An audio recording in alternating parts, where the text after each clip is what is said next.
Pebbles Live. നീലക്കുറുക്കൻ. ഒരു കാട്ടിൽ ഒരു കുറുക്കൻ വസിച്ചിരുന്നു. അന്ന് കാട്ടിൽ മുഴുവനും അലഞ്ഞു തിരിഞ്ഞിട്ടും ഇര കിട്ടാത്തതിനാൽ പട്ടണത്തിലേക്ക് കടന്നു. നഗരവീഥികളിൽ എത്തിയപ്പോൾ തന്നെ പട്ടികൾ പിന്തുടരുന്നത് കണ്ട് അടുത്തുള്ള ചായം മുക്കുന്ന ഒരു ശാലയിലേക്ക് കയറി. അവിടെ നീലനിറ ചായം വെച്ചിരുന്ന ചായത്തൊട്ടിയിൽ വീണു. പിന്തുടർന്നു വന്ന പട്ടികൾ കുറുക്കനെ കാണാത്തതിനാൽ തിരിച്ചുപോയി. ഇതറിഞ്ഞ കുറുക്കൻ പുറത്തു വന്ന് കാട്ടിലേക്ക് പോയി. കാട്ടിലുണ്ടായിരുന്ന എല്ലാ മൃഗങ്ങളും ഒരു പുതിയ മൃഗം വരുന്നത് കണ്ട് പേടിച്ചു. തന്നെ കണ്ട് എല്ലാ മൃഗങ്ങളും പേടിക്കുന്നു എന്നറിഞ്ഞ കുറുക്കൻ എല്ലാവരെയും കബളിപ്പിക്കാൻ തീരുമാനിച്ചു.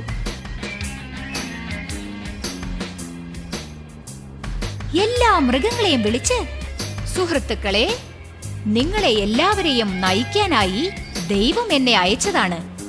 ഇനി മുതൽ ഈ കാടിന്റെ രാജാവ് ഞാനാണ് എന്ന് പറഞ്ഞു. എല്ലാ മൃഗങ്ങൾക്കും സന്തോഷമായി. ദിവസവും പുതിയ രാജാവിനുള്ള ഭക്ഷണവും മറ്റുള്ള ജോലികളും ചെയ്തു കൊടുത്തു. ഒരു ദിവസം കുറുക്കൻ സിംഹാസനത്തിലിരുന്നപ്പോൾ ഒരു കൂട്ടം കുറുക്കന്മാർ ഓലയിടുന്നത് കേട്ടിട്ട് അവനും സ്വയം മറന്ന് ഓലയിട്ടു. ഉടനെ കാര്യം മനസ്സിലാക്കിയ എല്ലാ മൃഗങ്ങളും ചേർന്ന് കുറുക്കനെ വിരട്ടിയോടിച്ചു. ബുദ്ധിശാലിയായ പ്രാവ്. ഒരിടതൂർന്ന വനത്തിൽ ഒരു വലിയ ആൽമരം ഉണ്ടായിരുന്നു. അതിൽ പ്രാവിൻ കൂട്ടം ജീവിച്ചിരുന്നു. മരത്തിനടിയിൽ നിന്നും ഒരു വള്ളി പടർന്നു വരുന്നത് കണ്ട് ആ പ്രാവുകളുടെ ഇടയിലുള്ള ബുദ്ധിശാലിയായ പ്രാവ് എല്ലാവരെയും വിളിച്ച്, എല്ലാവരും വരൂ, ഈ വള്ളിയെ ഉടനെ നശിപ്പിക്കണം, അല്ലെങ്കിൽ ഇത് ഭാവിയിൽ നമുക്ക് ആപത്തായി മാറും എന്ന് എടുത്തു പറഞ്ഞു. എന്നാൽ മറ്റു പ്രാവുകൾ ആ പ്രാവ് പറഞ്ഞത് അനുസരിച്ചില്ല. ചില മാസങ്ങൾക്കകം ആ വള്ളി നന്നായി വളർന്ന് മരത്തിന്റെ മുകളിൽ പടർന്നു പന്തലിച്ചു. ഒരു ദിവസം പ്രാവുകൾ ഇര അന്വേഷിച്ചു പോയിരുന്നു. അപ്പോൾ ഒരു വേടൻ പ്രാവുകളെ പിടിക്കാനായി വള്ളിയുടെ മുകളിൽ കയറി വല വിരിച്ചു.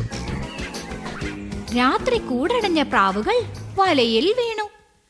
കുടുങ്ങിക്കിടന്ന പ്രാവുകൾ വലയിൽ നിന്ന് രക്ഷപ്പെടാൻ എന്താണ് ചെയ്യേണ്ടതെന്ന് ബുദ്ധിശാലിയായ പ്രാവിനോട് ഉപായം ചോദിച്ചു. നാളെ വേടൻ വരുമ്പോൾ എല്ലാവരും മരിച്ചതുപോലെ ഭാവിച്ചാൽ വേടൻ നമ്മെ വലിച്ചെറിയും.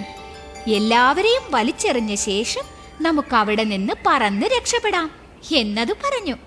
ഇത്തവണ ആ ബുദ്ധിശാലിയായ പ്രാവിന്റെ ഉപദേശപ്രകാരം മറ്റു പ്രാവുകൾ പ്രവർത്തിച്ചതിനാൽ എല്ലാവരുടെയും ജീവൻ രക്ഷപ്പെട്ടു. കാക്കയും പാമ്പും. ഒരിടതൂർന്ന കാട്ടിൽ ഒരു വലിയ മരമുണ്ടായിരുന്നു. അതിൽ ധാരാളം പറവകൾ കൂടുകൂട്ടി താമസിച്ചിരുന്നു. അതുവഴി പോയ ഒരു പാമ്പ് ആ മരത്തിലേക്ക് നോക്കി നിന്നു. ഈ മരം എനിക്ക് താമസിക്കാൻ പറ്റിയ സ്ഥലമാണ് എന്ന് പറഞ്ഞ് അവിടെ താമസമുറപ്പിച്ചു. ഒരു ദിവസം കൂട്ടിൽ ധാരാളം മുട്ടകൾ കണ്ട പാമ്പ്, ഞാൻ വളരെ ഭാഗ്യശാലിയാണ്, എനിക്കിനി ഇര തേടി അലയേണ്ട ആവശ്യമേ ഇല്ല എന്ന് പറഞ്ഞ് മുട്ടകൾ ഓരോന്നോരോന്നായി വിഴുങ്ങി. അന്ന് വൈകുന്നേരം കൂടണഞ്ഞ പറവകൾ കൂടൊഴിഞ്ഞിരിക്കുന്നത് കണ്ട് ഞെട്ടിപ്പോയി. ആ പാമ്പായിരിക്കും നമ്മുടെ മുട്ടകളൊക്കെ തിന്നത്.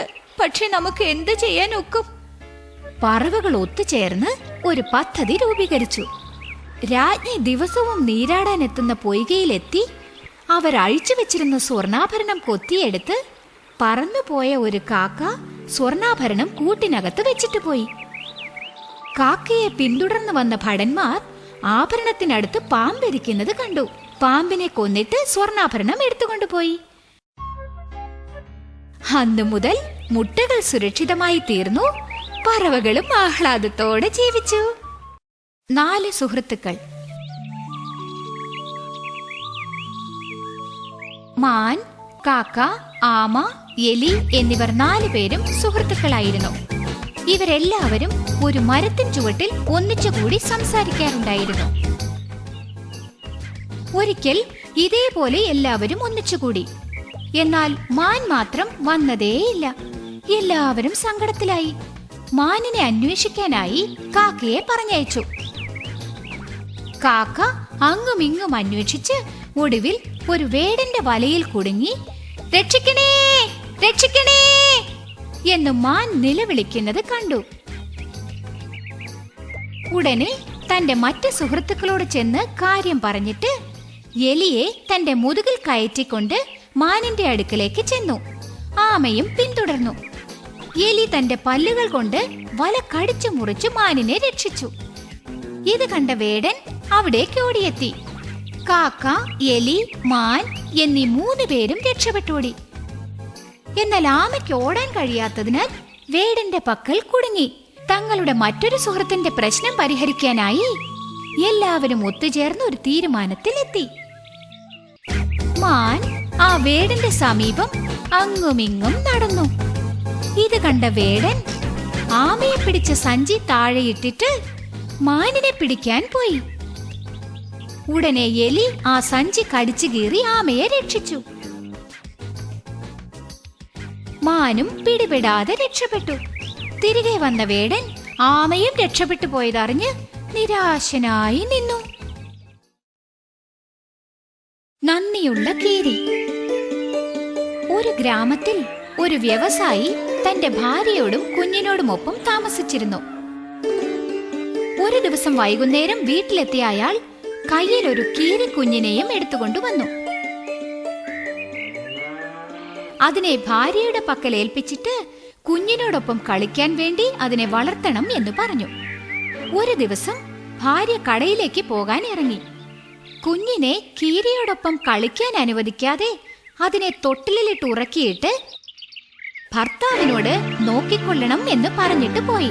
കടയിൽ നിന്ന് തിരിച്ചെത്തിയ ഭാര്യ വാതിൽക്കൽ രക്തക്കറ പുരണ്ടു നിൽക്കുന്ന കീരിയെ കണ്ട് സ്തംഭിച്ചു നിന്നു. എന്റെ മകനെ കൊന്നുകളഞ്ഞോ എന്ന് അലറിക്കൊണ്ട് കീരിയെ സഞ്ചി കൊണ്ട് അടിച്ചിട്ട് അകത്തേക്ക് ഓടി. എന്നാൽ കുഞ്ഞ് തൊട്ടിലിൽ സുഖനിദ്രയിലായിരുന്നു. താഴെ രക്തത്തിൽ കുളിച്ച് ഒരു പാമ്പ് ചത്തുകിടക്കുന്നത് കണ്ട ആ സ്ത്രീ എന്ത് സംഭവിച്ചു കാണും എന്ന് ഒരു ക്ഷണം ഊഹിച്ച ശേഷം പുറത്തു വന്ന് കീരിയുടെ മുന്നിൽ മുട്ടുകുത്തി പാമ്പിനെ കൊന്ന് എന്റെ കുഞ്ഞിനെ രക്ഷിച്ചു എന്ന് പറഞ്ഞു കരഞ്ഞു.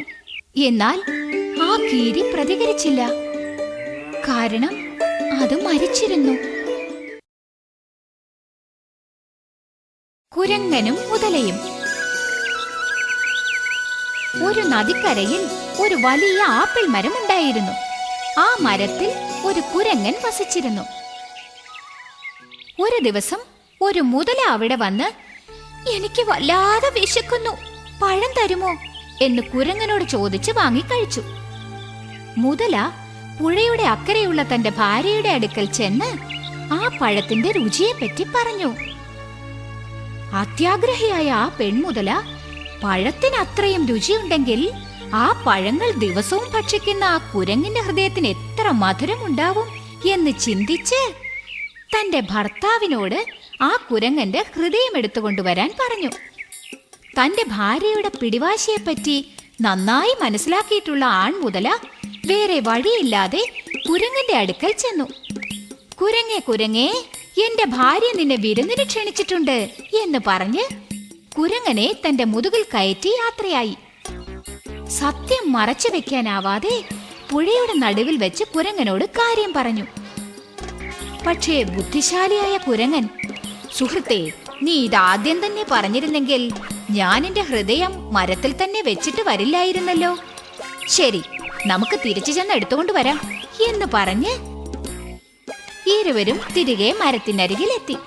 ഉടനെ കുരങ്ങൻ മരത്തിലേക്ക് ചാടിക്കയറി, മുതലേ, ചെന്ന് നിന്റെ ഭാര്യയോട് ലോകത്തിലേക്കും വെച്ച് ഏറ്റവും വലിയ മരമണ്ടൻ നിന്റെ ഭർത്താവാണെന്ന് പറയേ എന്ന് ചിരിച്ചുകൊണ്ട് പറഞ്ഞു.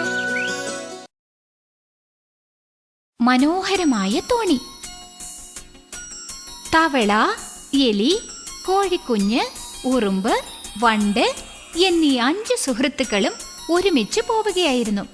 പെട്ടെന്നൊരു ഓവുചാലിന്റെ അടുക്കലെത്തി. വാ, നമുക്ക് കുളിക്കാം എന്ന് പറഞ്ഞ് തവള വെള്ളത്തിലേക്ക് ചാടി. ഞങ്ങൾക്ക് നീന്താൻ അറിയില്ലല്ലോ എന്ന് പറഞ്ഞ് മറ്റു 4 പേരും വിഷമിച്ചു നിന്നു. എന്തെങ്കിലും ചെയ്യണമെന്ന് അവരാലോചിച്ചു. 4 പേരും കൂടി ആലോചിച്ച് പ്രവർത്തനം ആരംഭിച്ചു. കോഴിക്കുഞ്ഞ് ഒരു ഇല എടുത്തുകൊണ്ട് വന്നു. എലി ഒരു പരുത്തിത്തോട് എടുത്തുകൊണ്ട് വന്നു. ഉറുമ്പ് ഒരു വടി കൊണ്ടുവന്നു. വണ്ട് ഒരു നീളമുള്ള നൂൽ കൊണ്ടുവന്നു.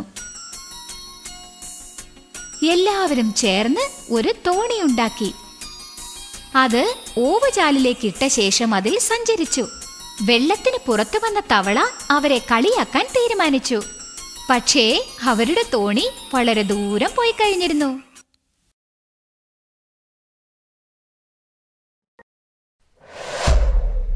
Pebbles Live